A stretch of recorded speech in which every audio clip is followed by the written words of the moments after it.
Nonprofits don't need your money, they need your skills. Sharon Horne-Ellstrom here. Welcome to day 191 of our Supersize You annual challenge. Today we're going to talk about contribution, but contributing to things using our skills are actually much more valuable resources to anyone is if we share how we do things, how we learn things, how we actually complete a task that makes the life of the nonprofit or the life of other people that the nonprofit serves better, easier, less stressful, etc. So I am pulling up my soap bars and leaving them on my lap to remind me to talk about the soap framework today. We talked about it, we started it a few days ago. So you've had a couple of days now to think of your current situation and your desired situation with respect to one area of contribution. Pick one small thing and test the process on it. That's what I always encourage people to do, because if it works for a little thing, you know it'll work for the big things, and you'll get really as excited as I do every time I apply the soap framework. Okay, but first, let's talk about your skills and your ability to make a much bigger impact by joining forces with other organizations or other nonprofits that are in need of your skill. Most nonprofits need help funding, they need marketing help, they need actual physical boots on the ground teaching people how to do different things, both inside the organization and then the people that the organization serves. And most of us are, as business owners especially, are naturally equipped to do that. We have acquired and developed skills over our decades in business.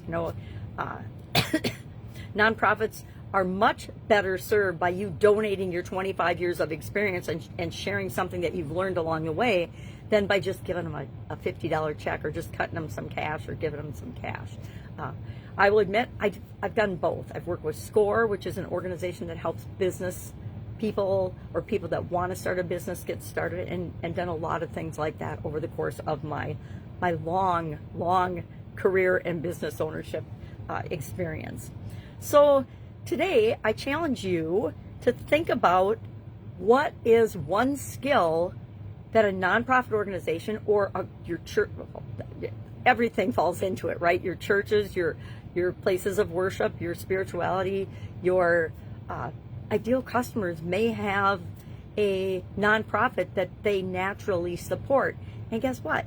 You helping out with that nonprofit with your skills is an incredibly powerful way to hop in and get in front of those people with your expertise, so that when they're looking for something and help in an area, especially in the area you're helping the nonprofit out with, because you're demonstrating it right in front of their eyes, that is one of the fastest, best ways to reach your ideal clients, through service, right? Through doing pro bono work for an organization, you get how many ever people are in that organization's times the impact of what you're doing, versus if you're just helping people one-on-one with coaching or consulting or things like that. So today I challenge you to find one organization and contact it this week. I'm not going to say today, it's Friday, but I would say today. Just send off a mail saying, hey, is there any service that or skill that I have that you could use in your organization right now? Who's going to say no to that, right? If you're offering it for pro bono, meaning free, why would they say no? They'd only say no if they think that you're somehow not authentic and you're not really wanting to help and donate your time and energy. So that's what we're doing today. Now, let's hop into the SOAP framework before I forget. O in our SOAP framework stands for options. I like to remind myself every single day, and I like to remind you as well, we actually have infinite possibilities. There are infinite ways we can go from where we are to where we want to be in any area and aspect of our life, and contribution is no exception to that. It applies to everything. So how do we start filling that gap? That's the question we're going to ask ourselves today, and then we're going to grab a piece of paper, and we are going to, I didn't pull out a brainstorming thing, but I say let's do the 10-3-1 strategy, where we brainstorm at least 10 possible ways to begin to fill that gap. We're not necessarily going to take one action and go from where we are to where we want to be exactly. Guess what? A few times in your lifetime that happens, and it's so exciting, but you can't count on it. You have to decide, hey, this is my end in mind. This is what I really want. Here's where I am, realistically and honestly with myself. I have to do that. Sometimes I got to tap myself on the shoulder and say, hey, Sharon, what the heck are you thinking? Why are you here? Get out of here. Get back to where you belong. Anybody else? Or just me? All right. So today, I want you to brainstorm a list of at least 10 possible ways to start filling that gap. And then I want you to circle your favorite 3. The 3 you're most likely to take action on. Because tomorrow, guess what? Heads up, we're going to take action on it. We're going to do the thing that we say we're going to do. Shocker. All right. That's it. If I can help you in any way, if you need help brainstorming options, if you need a strategy or a tool to brainstorm, I've got a plethora of them. A plethora is a whole lot. So that means I've got a whole lot of different strategies if you need them.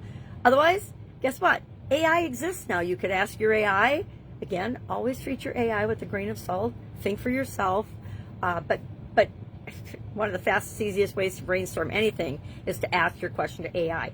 AI, what skills and abilities do I have? Or Chat or Claude or all the other ones I don't even know their names of. Ask, what, based on what you know about me, and if you've never used it, you're going to be like me, not get much. But if you've used it a lot, like I'm going to over the weekend because I have to train it with my voice, you can get a lot of answers. I think I asked it, give me 100 examples of something, and it, were some of them repetitive? Yes. Were some of them bullshit? Yes. But that's my job, is to discern and think for myself as the human using the tool. All right, I digress. If I can help you anyway, reach out and ask. Just ask. Otherwise, have an awesome day. And I'll, of course, be with you tomorrow.